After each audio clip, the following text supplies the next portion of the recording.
poor oral health has been known for a while to also be the cause of things like heart disease. Can you talk a little bit more about how that is all connected? Yes. You know, there are two kinds of infections. Ones are called acute infections, like appendicitis, flu, etc. And the other kinds are called as chronic infections. Acute conditions typically have an early onset, they are debilitating, they need immediate attention, and they almost always recover almost completely. You know, whereas chronic conditions have a very slow onset, they may not get noticed in time, and they may remain unnoticed for a very, very long period of time. One may not even know that one has a condition unless it is examined or diagnosed by the right methods or tools.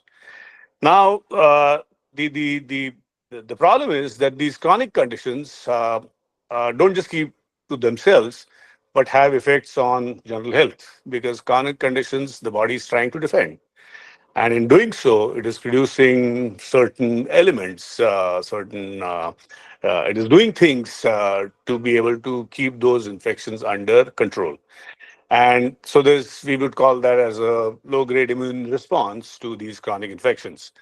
And infection has a contribution, I mean, has an element of inflammation to them.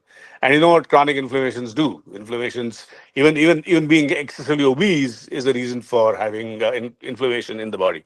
So these chronic inflammations do produce effects which have implications on general health, like cardiovascular disease, or like causation, or being a predisposing factor for Alzheimer's, maybe arthritis, maybe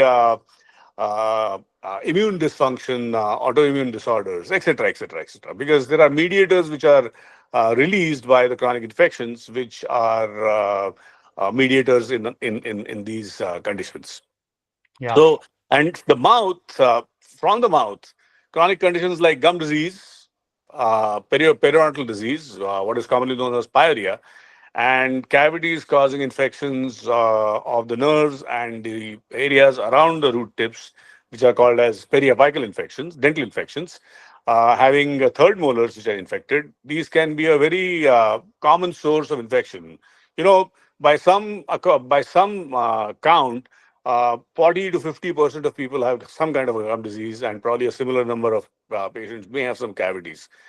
Impacted teeth which have not erupted yet and get inflamed, infected, is a pretty common situation as well. It's not just in early years of life, but at any time in life when those teeth tend to show up.